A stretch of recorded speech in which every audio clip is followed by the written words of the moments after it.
Excuse me sir, personal সেক্রেটারির সাথে 1 লাখ টাকার জড়োয়া set দেখলে লোকে ভাববে আমাদের মধ্যে নিশ্চয়ই কোনো সম্পর্ক আছে। নেই বুঝি? থাকলে আপনি বলুন। থাক আমিই বলছি। সবাই জেনে রাখুন, আমরা সম্পর্কে স্বামী স্ত্রী। Thank you. আমাদের এমডি অগ্নি সাক্ষী করে শাখা সিঁদুর পরিয়ে 7 পাকে বেঁধেছিলেন আমায়, তাতে কোনো ফাঁক নেই।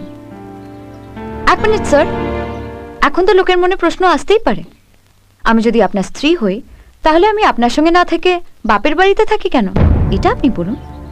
থাক, এটাও আমি বলছি। উনি যেমন আমাদের লোকসানে চলা কোম্পানিটাকে কিনেছিলেন, ঠিক একইভাবে একটা বিপদে পড়া মেয়েকেও কিনেছিলেন। সেই মেয়েটি আমি। ও সরি সরি সরি সরি, ভুল বললাম। উনি আমার সঙ্গে কন্ট্রাক্ট ম্যারেজ করেছিলেন, 1 বছরের এগ্রিমেন্ট। এই 1 বছরের মধ্যে যদি ওনার আমার প্রতি ভালোবাসা জন্মায়, তাহলে আমি ওনার স্ত্রী হয়ে থাকবো সারা জীবনের জন্য, না হলে উনি আমায় ছেড়ে দেবেন। ভালোবাসাও জন্মালো না, উনিও আমায় ছেড়ে দেবেন।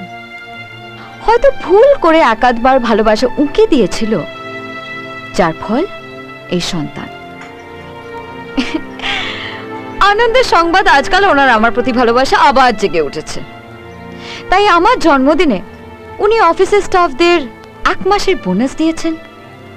আমি অন্তঃসত্ত্বা বলে অফিসে যাওয়ার জন্য একটা এসি বাস দিয়েছেন। আর আজ এসে 1 লাখ টাকার উপহার দিয়েছেন।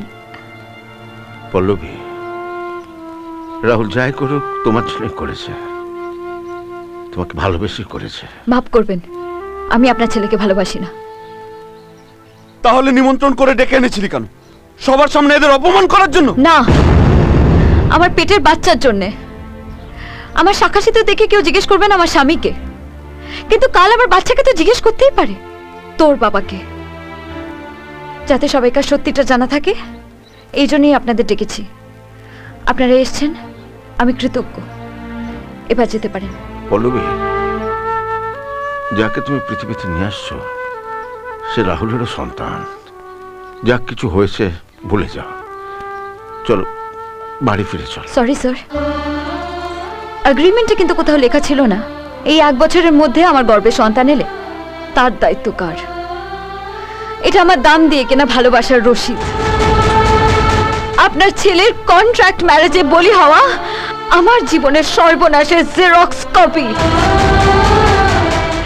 এই বাচ্চার উপর শুধু আমার অধিকার আছে, আপনাদের কারোর কোনো অধিকার নেই।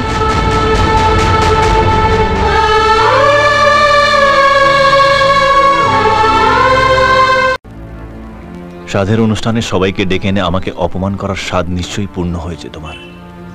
কাঠগড়ায় যখন তুলেছ তখন জেনে রাখো, অপরাধী কিন্তু আমি একা নই পল্লবী, অপরাধী তুমিও কিন্তু আমাকে ভালোবেসে বিয়ে করনি, বিয়ে করেছিলে নিজের স্বার্থ, তোমার কাঁধের উপর জেকে বসা তোমার সমস্যাগুলোকে দূর করার জন্য। আর যা তুমি করেছ, তারপরেও তুমি কোন মুখে বলো যে আমি তোমার সর্বনাশ করেছি? আমি কি তোমার সাথে জবরদস্তি করেছিলাম, নাকি তোমার রেপ করেছিলাম? আমি যদি তোমার সর্বনাশ করতে চাইতাম, তাহলে তোমার চোখের সামনে যে কোনো একটা মেয়েকে বিয়ে করে বলতাম যে তোমার গর্ভের সন্তান আমার নয়, আর তোমার সর্বনাশের জন্য সেইটুকুই যথেষ্ট ছিল। কিন্তু আমি সেটা করিনি। কেন জানো? কারণ আমি আজও তোমাকেই ভালোবাসি পল্লবী। তুমি আমাকে শিখেছো ভালোবাসার মানে কি। পল্লবী, কেউ যদি ভুল করে নিজের ভুল শোধরাতে চায়, তার দিকে ভালোবেসে 2 হাত বাড়িয়ে দিতে হয়, তাকে অপমান করে বাড়ি থেকে বের করে দিতে নেই। আর আজ নিজের সন্তানকে বলছো দাম দিয়ে কেনা ভালোবাসার রসিদ, তোমার জীবনের সর্বনাশের জেরক্স কপি। এর চেয়ে যদি তুমি সবার সামনে বলতে আমাকে পা ধরে ক্ষমা চাইতে, আমি তাও চাইতাম।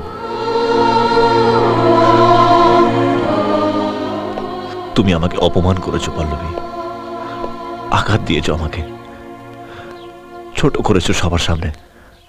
তবু আমি তোমাকে ভালোবাসি, আর তোমাকেই ভালোবাসবো। ঈশ্বর তোমার সন্তানকে 7 রং আলো দিয়ে সাজিয়ে দিক।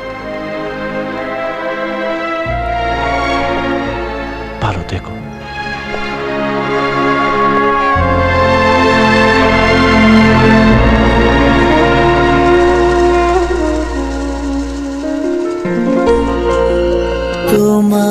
আশাতে এই পথ চলা যে আমার ভালো লাগে।